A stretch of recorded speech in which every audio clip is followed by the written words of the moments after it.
Today we're going to talk about how to get relaxed conversations about spiritual things going with non-church people. Many people in the West have rejected the idea of religious truth, and as a result they think that all religions are essentially the same. And all this leads to a critical question. How can you tell the truth to someone who doesn't believe that religious truth exists? Well, the answer is actually very simple. You can't. It's logically impossible. So what can we do? Well, we can talk with them about it. It's called conversation, and a conversation is a little bit like an adventure. When we start one, we never know where it will go. And I'd suggest to you that we have a great role model for this conversational approach in Jesus. Take a look through the Gospels and see how many times Jesus engages a conversation with a question. For example, in Luke 18, an expert in the law asks, "Good teacher, what must I do to inherit eternal life?" Jesus replies to his question with a question, "Why do you call me good?"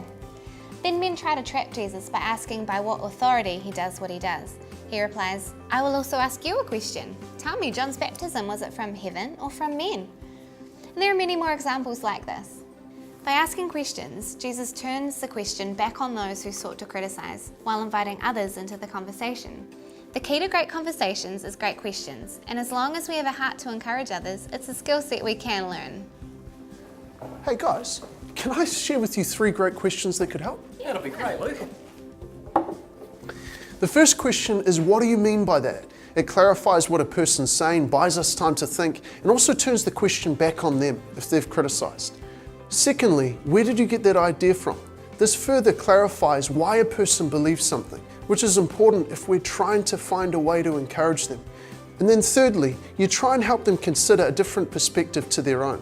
But you do this by asking questions. Have you considered?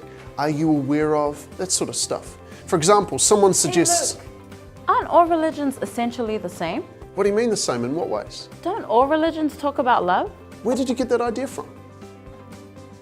I don't know. Are you aware that all the major religions are majorly different in major ways? I mean, some say there is a God, some say there isn't.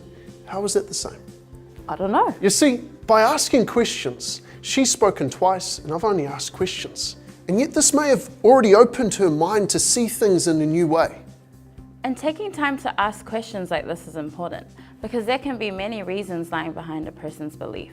For example, someone says, "I don't believe in God." "What do you mean? Do you think there's nothing there?" Yeah. Now, you might assume that she's an atheist and give some proof for God's existence, but you might wisely hold back and ask, "Where did you get that idea from?" Well, how can there be with so much suffering in the world?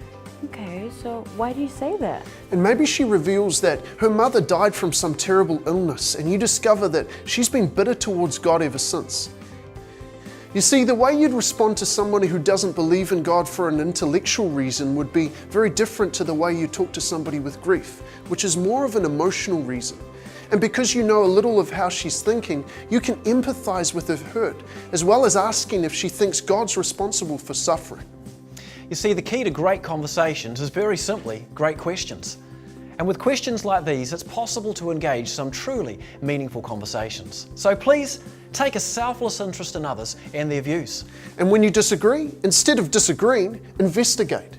Ask questions, seeking to really understand, like, what do you mean by that? Where'd you get that idea from, and have you considered? So why not try them out? Because conversations are like adventures, and sometimes they're no further away than a great question.